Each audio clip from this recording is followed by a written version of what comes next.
오늘 주신 말씀의 제목은 힘들수록 기본으로입니다. 한번 다 같이 합시다. 힘들수록 기본으로. 여러분, 오늘은 추수감사주일입니다. 제가 해마다 추수감사주일이 되면 꼭 당부를 하죠. 지난 날을 돌아보면서, 지난 10달을 돌아보면서 하나님께 감사한 제목들을 좀 찾아보세요. 감사한금 봉투에는 헌금만 넣지 말고 감사 제목을 3개 이상 써서 10개씩 써서 제출하십시오. 막 이렇게 강조를 많이 했는데 올해는 제가 강조를 안 했어요. 왜? 인간적으로 지난 한 해를 돌이켜보면, 또 지난 2년을 돌이켜보면 코로나19 때문에 불편했고 힘들었던 생각이 먼저 나는데, 감사 제목 찾아보세요 그러면 막 억지로 찾으려고 애를 쓰겠지만 좀 힘들었어요 이렇게 할 것 같은데, 제가 지난 2년을 잘 해석을 했어요. 제가 종종 하는 말 있죠. 해석을 잘해야 된다라고 말씀드렸잖아요. 지난 2년간을 제가 돌아보는데, 그 코로나19 기간 중에 제가 수원노회에서 노회장직과 용인시 기독교 총연합회에서 사무총장직을 섬겼는데, 저도 이 코로나19 때문에 정말 힘든 일이 많았어요. 노회를 하려고 하는데 몇 사람 이상은 못 모인다 그러니까 영상으로 대신 회의하자 그러니까, 이게 강의는 차라리 영상으로 하기 쉬운데 회의가 죽어야 되는데 얼마나 어려워요, 그죠? 어떻게 이것을 회의로 할 것인가 막 줌으로 하자 열심히 준비했다가 또 갑자기 정책이 바뀌는 바람에 긴급하게 내일 영상으로 하지 않고 다 모일 수 있습니다. 근데 모이기는 모이는데 밥은 못 먹습니다. 어휴, 정말 복잡했어요. 어려웠어요.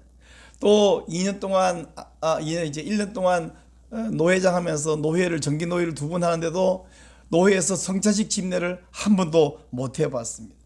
또 용기총 사무총장 1년 동안 섬기면서 여러 가지 코로나가 풀리면 이런 일을 하리 하고 계획을 세웠지만 거의 하지를 못하고 지나갔어요. 또 그중에 제일 힘든 건 뭐냐? 예배 드리는 것을 통제받고 감시받는 거예요. 큰 교회나 작은 교회나 시청 직원이 와가지고 지금 여기 몇 명 모였냐, 또 뭐 영상을 찍어 보내고 있냐 안 내보내고 있냐 다 감시를 하고, 이 모든 상황에 대해서 용기총회 850개 교회 목사님들이 사무총장이라고 저에게 상황을 문의하고 있대. 우리 어떻게 해야 됩니까? 또 공무원이 왔는데 어떻게 하고 갔습니다. 막 보고해 오는데 그분들도 힘들고 보고 받는 것도 힘들고 그걸 취합하고 참 힘들었어요. 근데 그런 것도 이제 거의 지나갔는데, 가장 문제가 뭐냐? 저희 이제 위드 코로나 그래서 50%까지 모여야 된다. 그런데 사실은 여러분, 교회 50% 모여야 된다 하지만 다 모여도 돼요. 왜냐하면 코로나 이전에도 우리 교회당 100석 좌석에 100명 찬 교회가 어디 있어서요. 50% 70% 그랬지. 근데 그 중에 나오던 교회 중에 코로나 때문에 1년 반 2년 교회 잘 안 나오다 보니까 전반적으로 한국 교회 한 30% 정도가 성도들이 이제 교회 안 나오는 습관이 생겨갖고 안 나와버리는 거예요. 그러니까 원래도 가득 안 찼는데 한 30% 빼보세요. 어차피 해봐야 50%밖에 안 돼. 올 수 있는 사람 다 와도 돼. 근데 문제는 한 30% 정도 성도들은 안 온다는 거예요. 그리고 정부에서 전국의 교회들을 조사를 했대요. 한 20%만 뽑아가지고 조사했다니까. 6만 교회 중에 한 20%니까 한 6천, 몇 개, 20%니까 18,000교회, 12,000교회 조사해 20%를.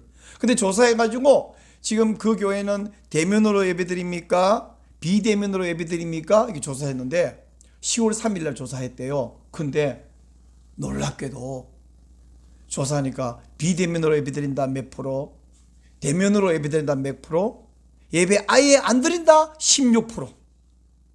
예배 안 드린다 16%면요 전국 교회가 6만 교회인데 16%면 몇 개냐? 9,600교회가 예배 안 드린다는 거예요. 또 전국 주일학교 90%가 주일학교 예배를 안 드리는 거예요. 한 목사님이 대안학교를 운영하고 있는데요, 대안학교에 있는 아이들이 주일 되면 교회를 잘 나왔는데 월요일부터 금요일까지는 학교에 와서 대안학교에서 하루 종일 공부를 한 아이들이, 그 아이들이 주일날 교회 오라니까 안 오는 거예요. 왜 안 오니? 그랬더니 교회가 뭐 코로나 걸린다고 가지 말래요. 아니, 대안학교 이 아이 똑같은 아이들이 학교에서 하루 종일 공부할 때는 코로나 안 걸리다가 주일로 예배드리면 1시간 예배드리면 갑자기 코로나 걸린다. 이런 잘못된 인식 때문에 지금 주일날 90%가 모이지 못하는 슬픈 현상입니다. 그러면 16% 빼고 나머지 교회는 예배를 잘 드리냐? 그것도 주일 예배는 겨우 드리지만 주일 오후 예배, 밥 안 먹기 시작하면서부터 주일 오후 예배나 성경 공부, 수요 예배, 금요 예배, 새벽기도 대부분이 사라져 버렸습니다. 이것을 다시 우리가 회복시키려고 하면 엄청난 힘도 들겠지만 아마 아무리 힘이 들어도 어쩌면 회복이 안 되는 부분도 많을 것이라 생각이 들어요. 자, 그러면 2년 동안 한국교회는 30% 이상 성도들이 150만 명이 날아가 버렸고, 교회 9,600교회, 한 10,000교회 가까이가 문을 닫아 버렸고, 주일 예배 외에 나머지 모임은 다 사라져 버렸고, 야, 이러다가 이제 망하는 거 아닌가?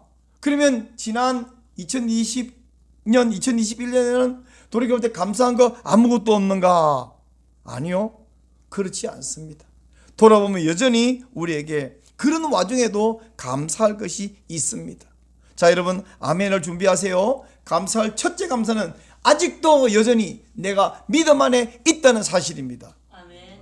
또 감사할 것은 여전히 내가 건강하다는 사실입니다. 아멘. 여전히 내가 소망 가운데 산다는 것이 감사합니다. 제가 지난 주 월요일 11월 1일에 우리 용기총 조찬 기도회에서 설교를 했는데 그렇게 말했어요. 지난 2년을 결산하면서 설교할 때 제 설교 제목이 이거예요. 손해볼 일 없습니다.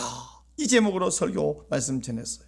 왜? 우리 하나님은 손해보는 하나님이 아니시기 때문에 우리도 하나님만 믿고 하나님만 따라가면 이 코로나 때문에 교회를 오히려 더 정결케 하시고 오히려 더 부흥시켜 주실 것을 믿습니다. 이 사실을 제가 설교했습니다. 여러분, 나무가 태풍에 뚝 부러지니까 부러진 그 그루터기에서 새순이 돋더니 얼마 보니까 부러진 원둥치보다 새순에서 나온 나무가 더 크고 굵고 높게 자라는 것을 보았는데, 그것처럼 하나님이 한국교회가 이렇게 일종의 가지가 부러진 것처럼 뭐 이런 태풍이 지나간 것처럼 이렇지만 이후에 다시 더 크게 부흥케 하실 줄로 믿습니다. 여러분도 마찬가지예요. 여러분에게 아직 건강도 있고 믿음도 있고 소망이 있으면 여러분, 우리는 하나님과 동행할 수 있습니다. 그런 사람들은 하나님께 쓰임 받을 수 있습니다. 그러므로 여러분, 마음으로 주저앉아 버리지 말고 어떡하라고요? 마음을 일으켜 세우시기 바랍니다. 하나님은 우리에게 이렇게 말씀하세요. 일어나 너 걸어라 내 너를 도우리. 주님이 손을 내밀고 붙잡고 끌고 가시고 밀어주시고 도와주시는데 여기서 주저앉으면 안 되죠. 여러분, 제가 누차 말씀드린 게 뭐예요? 세상 살아가기가 힘든 것은 우리만이 아니다. 따라하세요. 나만 힘든 거 아니다. 나만 힘든 거 아니야. 나만 힘든 거 아니에요. 게다가 신앙생활 힘든 것도 여러분, 우리만 힘든 거 아니라고 제가 얼마나 자주 말씀드렸어요. 생각해 보세요. 1세기 이 히브리스를 받고 있는 히브리인 성도들은 어떠냐? 유대교의 박해를 받았어요. 또 1세기 우리가 잘 아시는 대로 로마 황제의 박해를 받은 거 아시죠? 막 살아있는 사람을 사자밥을 만들지요. 그런가 하면 중세시대에 와가지고는 가톨릭의 극심한 박해를 받았어요. 프랑스의 위구노라는 사람들 얼마나 박해를 학대를 당했는지, 학살을 당했는지. 근데 지금도요, 21세기 지금도 이슬람권 공산권에서는 박해를 받고 있는데, 하지만 우리는 적어도 어렵다 해도 박해는 안 받잖아요. 박해는. 그러므로 그 박해 가운데 그들도 소망을 가졌다면 우리는 당연히 소망을 가지는 것이 옳은 줄로 믿으시기 바랍니다. 히브리서를 제가 쭉 읽다가 갑자기 눈에 확 들어온 장면이 뭐냐면 히브리서 13장이에요. 여러분, 히브리서가 1장부터 계속해서 어렵더라도 예수를 버리고 유대교로 돌아가면 안 된다, 그 얘기 해오면서 이제 그들이 매우 유대교에서 중요하게 생각한 것과 예수님을 비교하면서 이 예수를 버리고 돌아갈 수 없다. 그러더니 이런 고통 박해를 이겨낸 사람들 이야기를 11장에서 12장에서 해요. 근데 13장에 갑자기 앞에 이야기를 뚝 잘라버리고 신자로서의 마땅히 행해야 될 기본에 대해서 이야기를 시작하는 거예요. 이것을 보면서 아무리 신앙생활이 힘들고 아무리 심지어 박해가 있는 상황에 있다 하더라도 신자는 기본을 지키고 기본에 충실해야 되는구나. 지금은 힘드니까 상황이 좋아질 때까지는 그냥 그런 거 다 포기하고 그냥 숨만 깔딱깔딱 쉬면 된다 이렇게 말하는 것이 아니라 이렇게 힘든 신자들, 신앙생활을 하기도 힘들고 살아가기도 힘든 신자들에게 기본에 충실하라 말씀하시는 거예요. 왜냐하면 신자는 아무리 힘들어도 신자이기 때문입니다. 자, 그러면 성도, 우리 신자가 잊어버리지 말아야 될 기본은 무엇인가? 신자가 정체성을 가지고 살아야 되는 기본적인 세 가지를 오늘 이 히브리 13장 보니까 세 가지 방향성으로 설명을 해주고 있어요. 첫째 방향은 뭐냐면 바깥으로 다른 사람을 향해서 어떻게 할 것이냐. 두 번째 방향성은 안으로 자기 자신을 향해서 어떻게 할 것이냐. 세 번째 방향성은 지도자, 목사를 향하여 어떻게 할 것이냐. 이 세 가지를 이야기하더라고요. 자, 이 세 가지를 한번 살펴볼 텐데 첫째는요, 다른 사람을 향한 기본이 무엇이냐. 오늘 읽은 말씀 가운데 1절, 2절 말씀 보니까 두 가지를 힘써서 하라고 그래요. 그 두 가지는 1절에서는 형제사랑, 2절에서는 손님 대접인데요. 이것은 제가 헬라어로 설명해 줘야 이게 좀 느낌이 살아서 헬라 이야기를 좀 할게요. 여러분, 헬라어 몇 가지 주워 들은 거 많이 중에 헬라어로 사랑 그러면 제일 먼저 아가페 생각나지요. 근데 그 아가페는 하나님이 우리를 조건 없이 사랑하실 때 아가페 그런 단어를 사용해요. 그러면 여러분 이 세상에서 사용하는 에로스라는 단어 알고 계시죠? 그 헬라어에서 나오는데 이성 간의 남녀 간의 진한 그런 열정적 사랑을 이야기합니다. 근데 일반적인 사랑을 헬라어로 뭐냐면 필리아, 동사로 말하면 필레오, 명사로 말하면 필리아라는 단어를 쓰거든요. 근데 오늘 여기에서 바로 그 필레오 혹은 필리아라는 단어가 등장합니다. 미국에 가면 필라델피아라는 도시가 있거든요. 들어보셨죠? 필라델피아, 그것이요, 이 필라델피아가 1800년까지는 미국의 수도였대요. 근데 이 필라델피아가 바로 헬라어 단어에서 그대로 온 단어인데 이 필라델피아는 필로스와 아델포스의 합성어인데요. 형제사랑, 형제애 이런 단어인데 바로 13장 1절에서 형제사랑하기를 계속하라. 이 형제사랑이 바로 필라델피아입니다. 자, 여기 화면에 보여드릴게요. 필라델피아. 저 필라델피아는 형제사랑이에요. 근데 2절에 와서 손님 대접을 해라. 근데 이 손님 대접은 필로넥시아입니다. 필로넥시아. 그러니까 필라델피아는 우리 가족, 내 친척, 내 형제, 내 친구, 우리 교인을 사랑하는 것은 필라델피아이고요. 필로넥시아는 밖에 있는 사람, 외부에 있는 사람, 나랑 관계가 먼 사람을 사랑하는 것이 필로넥시아입니다. 두 가지 사랑을 하라는 거예요. 자, 그러면 필라델피아 이야기를 좀 더 해드릴게요. 성도는 내 가족, 내 형제, 내 친구, 우리 성도들을 사랑하고 잘 돌보는 것은 마땅한 일입니다. 오늘날은 핵가족으로 살다 보니까 뭐 형제가 어떻게 됐는지, 부모가 어떻게 됐는지 잘 모르고 지내고, 그러다 보니까 전화로도 안부를 묻지만 그때는 전화도 잘 못하고 떨어졌다가 보이지도 않고 사람이 안 보면 마음에서도 멀어지고. 근데 여러분, 성도가 부모도 돌보지 않고 형제가 어떤지 관심 없고 그냥 살면, 그리고 난 대신 교회 봉사는 잘합니다, 그러면 하나님이 칭찬하시느냐? 그렇지 않아요. 성경에서 뭐라냐면 자기 친가족을 돌보지 않는 사람, 특별히 어려움에 처했는데도 돌보지 않는 사람은 그 사람 믿음을 배반한 사람이라고. 자, 디모데전서 5장 8절 한번 읽어봅시다. 화면 보시고 시작. 누구든지 자기 친족, 특히 자기 가족을 돌보지 아니하며 믿음을 배반한 자요 불신자보다 더 악한 자니라. 그러므로 지금 여러분이 잠깐 나는 내 친가족에게 소홀히 한 것이 무엇인가? 나 때문에 섭섭해할 것은 없나? 혹은 이런 생각하면 곤란해요. 지가 잘해봐라, 나도 잘하지. 지가 잘하는데 잘하는 것은 그건 너무 당연한 거고, 내가 좀 잘해야 되는데 잘못한 거 없나? 한번 돌아보시고 고칠 부분이 있으면 좀 고치고 바로잡으면 좋겠어요. 자, 두 번째는 필로넥시아 이야기를 할게요.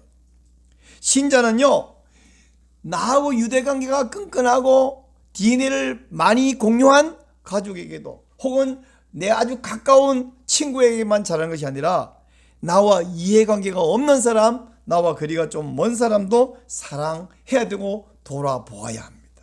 여러분, 이 필로넥시아가 우리 초대 교회의 전통이었고요. 이것 때문에 교회가 많이 부흥했습니다. 그러므로 이 필로넥시아나 필라델피아가 언제 필요하냐면 내가 여유가 있고, 사람들 흔히 말하잖아요. 아니, 내가 좀 여유가 있어야 남을 돌아보지 이러는데, 내가 여유가 있고 편할 때, 내가 편할 때 남도 편해요. 그 편한 사람 돌아볼 게 없습니다. 그래서 힘이 들어서 못 돌아보는 게 아니라 오히려 힘들어도 오히려 힘들수록 서로서로를 돌아보는 것이 필요합니다. 내가 10만 원을 주면 다음에 나한테 10만 원이나 20만 원이나 혹은 그의 몇 배나 더 오겠거니, 그런 사람만 대접하는 것이 아니라 이 사람에게 내가 단돈 10,000원을 주면 이 10,000원이 이 사람 통해서 다시 내게 올 가능성이 전혀 안 보이는 사람 있죠. 바로 그런 사람을 대접하라는 것이 우리 주님의 명령인 줄 믿으시기 바랍니다. 옛날에요, 나그네를 참 잘 대접하는 한 사람이 있었어요. 이 사람은 자기 땅에다가요 나그네를 위한 쉼터를 만들었어요. 그리고 덥고 물이 부족한 이 땅에 에셀 나무를 심어가지고 일부러 물을 줘서 잘 가꾸었습니다. 근데 이 에셀 나무는 특징이 뭐냐면 땅 속에 있는 물을 끌어올 때 땅 속에 염분도 끌어올려가지고 잎사귀로 이 물을 배출하면서, 그래서 에셀 나무에 보면 잎사귀에 하얀 가루가 있는데 그게 소금이에요. 그래서 찍어가지고 먹어보면 짠맛이 나는데, 소금기가 있어가지고 밤에는 이슬을 다 끌어대가지고 이게 묵은고 있다가 아침에 해가 떠오면 이걸 다 전기로 내보내면서 주변을 시원하게 만들어주는 특징이 있습니다. 자, 지금 제가 보여드리는 이 화면에 보여드리는 나무가 에셀 나무인데요. 왼쪽에는 나무 전체이고 오른쪽은 아주 가까이 가서 찍은 그 나무의 잎사귀 장면이에요. 이건 부엘셉에서 제가 직접 찍은 사진인데, 이 오른쪽 이 잎사귀 보면 가까이 가서 하얀 가루가 묻어있는데 이렇게 만져보면 짠맛이 나요. 근데 지나가는 이제 에셀 나무 주변은 그래서 시원한데, 또 그늘만 있어도 시원하지만 이 그늘에 행인이 쉬고 있으면 이 사람은 물을 가져다가 발을 씻어드리고 빵을 구워서 대접하는 것이 이 사람의 취미였어요. 그러다가 어느 날 3명의 나그네가 오길래 그 나그네에게 극진히 빵을 구워드릴 뿐 아니라 소고기를 대접해 드렸습니다. 근데 그 셋 중에 1명은 하나님이고 2명은 천사들이었어요. 제가 누구 이야기하는지 아시죠? 바로 아브라함 이야기를 하고 있는 거예요. 자, 여기 2절에 보면 부지 중에 천사들을 대접한 이들이 있었느니라, 이게 바로 아브라함 이야기를 2절이 하고 있습니다. 여러분이 생각할 때, 아이고 목사님, 저도 천사를 한번 대접할 수 있다면, 아니 하나님만 대접할 수 있다면 내 전 재산을 틀어서도 정말 대접하고 싶습니다. 그런 용기가 있죠? 없으세요? 하나님이 우리 집에 방문하시면 전 재산을 틀어서 뭐든지 대접할 마음이 있으시죠? 예, 있어요. 그렇다면 잘 들어보세요. 지금 하나님이 우리 집에 찾아오는 것이 아니라 여러분 주변에 뭔가 도움이 필요한 사람에게 이해관계는 없어요. 이건 뭐 10만 원이나 10,000원을 주면 나하고 관계 없는데 그 사람이 필요하다, 불쌍하다, 힘들겠다 그래서 주면 그 사람이 하나님은 아닌데 그 사람에게 준 거, 그 사람을 섬기고 도와준 것을, 그 대접과 섬김을 하나님이 받아주시겠다는 거예요. 잠언에서 이렇게 말합니다. 잠언 19장 17절 읽으세요. 시작. 가난한 자를 불쌍히 여기는 것은 여호와께 구워드리는 것이니 그의 선행을 그에게 갚아주시리라. 가난한 사람에게 구워주면 가난한 사람이 돌려준다, 안 돌려준다? 안 돌려줘요. 이자 받고 구워주는 게 아니에요. 구워준단 말은 구워주고 내놔 그거, 이게 아니라 아이고 힘드네 구워줄게, 그 사람 언제 갚지 신경 안 써. 이게 주는 거예요. 그냥 이럴 때 이건 누구한테 구워주는 거라고? 여호와 하나님께 구워주는 거예요. 근데 가난한 사람한테 갚아요? 못 갚아요? 못 갚는데 누가 갚아요? 하나님이 갚아요. 그럼 하나님이 갚을 때 내가 100원 드렸다, 그 하나님이 나한테 얼마 준다? 100원 빡 달랑 준다? 아니, 때로는 여러 배를, 때로는 수십 배, 수천 배를 하나님은 주시는 것을 믿으시기 바랍니다. 여러분 전도서 11장 1절도 이렇게 말해요. 너는 네 떡을 물 위에 던져라. 여러 날 후에 도로 찾으리라. 여러분 빵 하나 들고 와서 떡 하나 들고 물에 한번 던져보세요. 그것도 흘러내려가는 물에 던져보세요. 안 돌아오죠. 하나님은 여러 날 후에 도로 찬다는 말은 하나님께서 갚아주시고 하나님께서 채워주신다 하는 하나님의 약속입니다. 여러분, 물에 빵을 던지면 여러 노래 도로 찬다는 이 믿기 힘든 말을 하나님이 약속하시기 때문에 이 말씀을 믿으시기를 바랍니다. 또 오늘 3절 말씀해 보니까 갇힌 자와 학대받는 자를 생각하고 돌아보라는 말씀을 해요. 여러분, 갇힌 자, 다르게 말하면 죄수잖아요. 죄수는 죄 지은 사람이잖아요. 죄 지은 사람은 나쁜 놈이잖아요. 나쁜 사람은 우리가 왜 돌아봐야 됩니까? 나쁜 사람한테 왜 내가 영치금을 넣어줘야 되고, 나쁜 죄인한테 내가 왜 면회를 가야 되고 왜 해줘야 됩니까? 그것은 우리도 원래 죄수였기 때문이에요. 내가 언제 감옥 갇혔는데, 그게 아니라 영적으로 죄인이고 지옥에 영원히 형벌받고 영원히 멸망당해야 할 우리인데, 바로 우리 죄인들을 위해서 예수님이 오셔서 나를 대신해 죽어야 할 이유가 없는데 죽어주셨습니다. 그리고 나를 구원해 주셨어요. 그것을 기념하기 위해서 방금 우리가 성찬의 빵과 포도주를 받았지 않습니까? 그러므로 이 예수님을 믿는 신자는 다른 죄수, 영적인 죄인도 구원해야 되지만 육신의 죄수가 되어서 감옥 갇혀 있는 사람을 돌아보고 생각하고 챙기는 것이 마땅한 것이다 하는 이야기입니다. 여러분, 우리가 전에 청송교도소에 있는 수감자들에게 영치금을 넣어주고 한동안 그렇게 해본 적도 있었는데, 또 우리가 모았던 이 구제헌금을 또 다른 곳으로 돌리는데, 이번 이 말씀을 준비하면서 우리가 많지는 않지만 조금이라도 소액이라도 모아서 청송교도소에 한 번 더 보내주면 참 좋겠다 하는 감동이 생겼습니다. 우리 하나님께서는요, 내 안에 있는 가족, 형제도 돌봐야 되는, 필라델피아도 해야 되지만 밖에 있는 성도에게 은혜를 베푸는 필로넥시아도 하라고 말씀하십니다. 그러므로 여러분, 우리가 성도도 사랑하고 가족도 사랑하세요. 동시에 불신자, 나와 이해관계 없는 사람에도 역시 사랑을 베풀고 잘 해드리는 것을 믿으시기 바랍니다. 아멘. 이런 말에는 사실 아멘이 별로 잘 안 나와요, 그죠? 그러나 우리 인간적으로 안 나오지만 하나님 말씀 앞에 이 말씀에도 아멘 하시기를 바랍니다. 자, 바깥으로 향해서는 필라델피아와 필로넥시아를 해라 이렇게 말씀했는데, 이제 두 번째는 안으로 나 자신을 향해서 어떻게 되느냐, 자신을 향한 기본을 말씀하는 것은 4절과 5절을 볼게요. 4절과 5절에서 자신을 향해서 어떻게 하냐, 한 가지는 잘 챙기고 한 가지는 버려라고 했어요. 잘 챙기는 건 뭐냐면 4절 말씀에 결혼 생활과 침소를 잘 챙겨라 라고 말합니다. 왜냐하면 하나님은 음행하는 자와 간음한 자를 멸망하시고 심판할 것이기 때문입니다. 제가 목회를 하는 경험으로 봐도요, 음행에 빠지는 사람은 반드시 교회를 떠나고 하나님을 떠나요. 근데 오늘날 드라마나 또 소설이나 영화나 만화나 모든 곳에서 뭐라 합니까? 이 음행을, 간음을 자꾸 로맨스래, 낭만이래 속이고 있습니다. 여러분, 절대로 음행은 낭만 아니에요. 음행은 하나님이 심판하시는 죄악 중에 죄악인데, 그 중에서도 동성애라 하는 것은 더 더러운, 더 나쁜 죄입니다.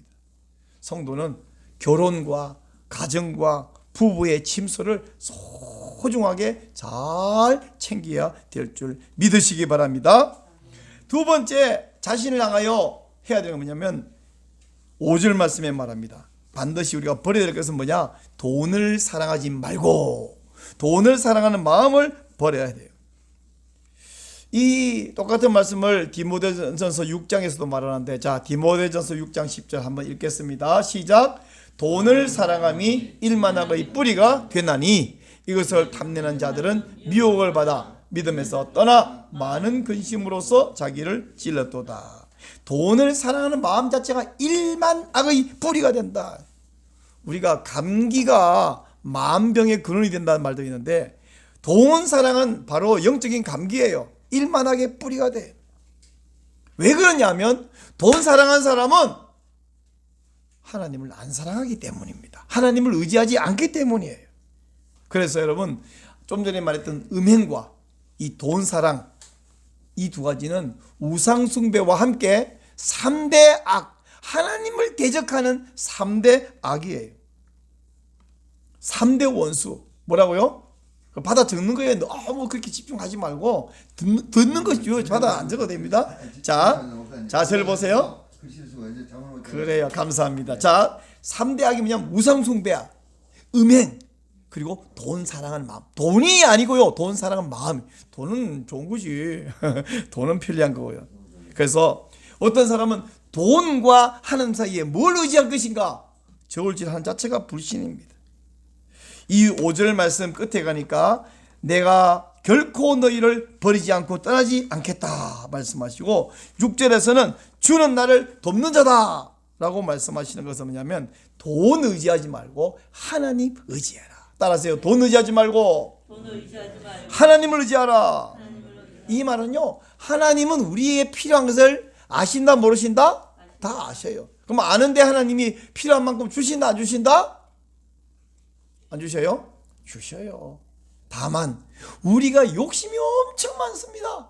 그 욕심을 끝까지 채워주는 하나님은 아니에요. 우리의 필요한 것은 주십니다. 자, 예수님이 하신 말씀 마태복음 6장 31절부터 좀 길게 한번 읽어봅시다. 같이 시작. 그러므로 염려하여 이르기를 무엇을 먹을까 무엇을 마실까 무엇을 입을까 하지 말라. 이는 다 이방인들이 구하는 것이라. 너희 하늘 아버지께서 이 모든 것이 너희에게 있어야 할 줄을 아시느니라. 그런즉 너희는 먼저 그의 나라와 그의 의를 구하라. 그러면 이 모든 것을 너희에게 더하시리라. 그러므로 내일 일을 위하여 염려하지 말라. 내일 일은 내일이 염려할 것이요 한날의 괴로움은 그날로 족하니라. 아멘. 내일 염려는 내일이 하게 하고, 오늘은 지금 내가 감사히 살. 내일 내가 살지도 안 살지도 모르는데 뭐 10년 30년 후 거를 지금 그렇게 걱정하느냐. 자, 이제 첫 번째는 다른 사람을 향하여 어떻게 하라고? 필라델피아와 필로넥시아를 해라. 두 번째는 자신을 향해서 어떻게 해라? 결혼과 가정과 부부와 침소를 챙기고 거룩하게 하고, 그리고 돈 사랑하는 마음을 내려놓아라. 이제 세 번째, 크게 세 번째가 뭔 이야기냐면 설교자를 향하여, 목사를 향하여 어떻게 기본을 할 것이냐. 7절 말씀을 보시면 이제 지도자를 어떻게 하냐면, 한 번 더 읽을게요. 하나님 말씀을 너에게 일러주고 너희를 인도하던 자들을 생각하라 그랬어요. 생각하라. 그리고 그들의 행실의 결말을 주위에서 보라 그랬어요. 마지막으로 그들의 믿음을 본받으라 이야기했어요. 자, 여기서는 주위에서 뭐 본받으라고 말했지만 7절에서 쭉 건너뛰어갖고 17절 한번 가볼게요. 여러분 성경책 펴보세요. 17절 보면 너희를 인도하는 자들에게 순종하고 복종하라 그랬습니다. 순종하고 복종하라. 여러분 설교를, 와, 설교 되게 재미있게 한다, 설교가 내 마음에 쏙쏙 든다, 그만 아니고 이 설교가 하나님의 뜻에 맞는 말인가, 하나님이 기뻐하시는 말씀인가? 그러면 그 말씀을 듣고 순종하고 복종하시기를 바랍니다. 듣기만 열심히 듣고 전혀 복종하지 않으면 그걸 예수님이 모래 위에 지은 집이라고 했어요. 그래서 심판날에 다 날아가 버린다 그랬습니다. 그러므로 설교를 듣고 순종하시고 복종하시기를 바랍니다. 그러다 보면 선한 부분을 닮아갈 거고요. 자, 한 구절 더 봐서 18절을 보면요, 우리를 위하여 기도하라 이렇게 말했습니다. 여러분 히브리서 기자도 우리를 위해 기도하라 그랬지만 사도 바울도 바울 서신 13권 가운데 무려 4번이나 너희들이 우리를 향해서, 나를 위해서 기도해다오라고 말했습니다. 여러분 좀 전에 7절에서 뭐냐면 인도자들을 주위에서 보라 그랬잖아요. 그리고 그들을 본받으라 그랬잖아요. 그렇게 하기 제일 좋은 방법은 뭐냐면 목사님을 위해서 기도하는 거예요. 목사를 위해서 기도하면 관심을 가지게 되고 사랑하게 됩니다. 그리고 설교 말씀에 귀를 기울이게 됩니다. 그러면 본받게 돼요.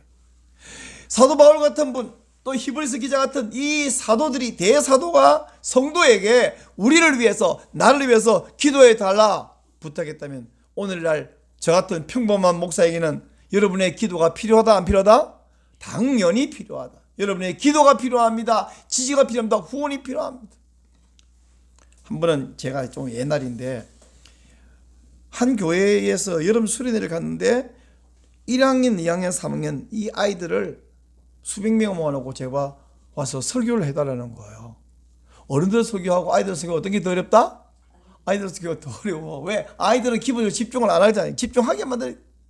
그래서 열심히 설교 좀 하면서 제가 인도하고 있는 제자반 우리 12명의 집사님들 성도들에게 저를 위해 좀 기도해 주세요. 그랬더니 아이고 목사님 뭐 잘하시는데 뭐 우리가 기도해 줘요. 괜찮아요. 아니요, 그렇지 않습니다. 목사에게 정말 여러분의 기도가 필요합니다. 제가 종종 밖으로 다른 교회에 세미나 인도하러 나가거나 이럴 때 집에서 저를 위해서 열심히 가족들이 기도하고 있다 없다에 얼마나 민감하게 제가 느껴지는지 모릅니다. 여러분, 어느 날 목사님이 설교를 오늘 저도 은혜가 안 되고 준비가 제대로 안 됐나, 왜 이렇게 죽을 쓰나, 그러지 말고 내가 오늘 목사님 위해서 기도를 많이 안 해서 저러는구나. 목사가 설교를 못하면 누가 회개해야 된다? 따라해서요. 내가 회개해야 된다. 기도하셔야 돼요. 그래야 은혜가 돼요. 여러분이 은혜 받기 위해서도 기도해야 됩니다.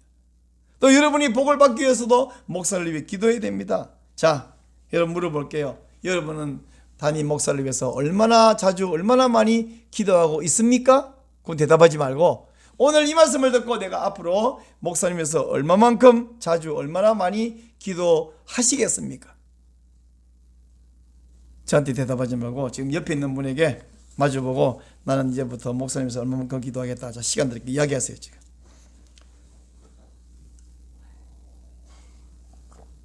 마지막 말씀 8절 말씀인데, 여러분 제가 헬라어 원문을 가만히 보니까 이 8절에 어디 있냐면 예수 그리스도는 어제나 오늘이나 영원토록 그분이다 이렇게 돼 있어요. 동이다 시다가 아니고 원문에서는 우리가 있잖아요. 왜 그 사람이 그 사람이다, 그분이 그분이다 이러잖아요. 바로 그거예요.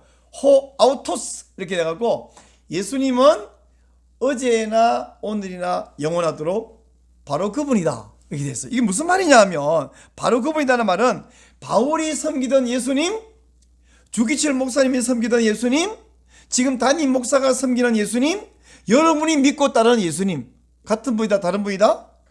바로 같은 분이에요. 또 2000년 전에 섬기던 예수님, 지금 우리가 섬기는 예수님, 앞으로 100년이나 200년 후에 섬길 예수님, 어떤 분이다? 바로 그분이다. 그렇다면 우리가 같은 예수님을 섬기면 바울하고 똑같이 예수님을 섬겨야 돼요. 주기철 목사니까 똑같이 믿어야 돼요. 그리고 여러분도 나는 목사 아니잖아요 하지 말고 목사님 믿는 것처럼 똑같이 믿어야 돼요. 그래야 똑같이 복이 되고 은혜가 된다. 그러려면 어떻게 했냐? 잘 주위에서 보라 그랬잖아요. 그거 늘 목사님을 생각하면서 기도해 주면서 목사님 어떻게 하는지 보고 그대로 본받으라 라고 말씀하고 있습니다. 오늘 추수감사주일인데 이번 추수감사주일은 뭐 코로나19 벌써 1년 반 2년 지나고 이런 것도 많고 성도들도 믿음에 따라서 우리 교회도 안 나오는 사람도 있고, 그렇지만 아직 내게 뭐가 있냐? 나한테 믿음이 있다. 나한테 뭐가 있다? 믿음이 있어. 그리고 내게 아직 건강이 있어. 그리고 중요한 것은 소망이 있어요. 믿음이 있고 건강도 있고 소망이 있음을 이 추수감사주일에 감사하시기를 바랍니다. 아멘. 그렇게 감사하는 성도는 반드시 우리 주님께 쓰임 받을 수 있을 줄로 믿습니다.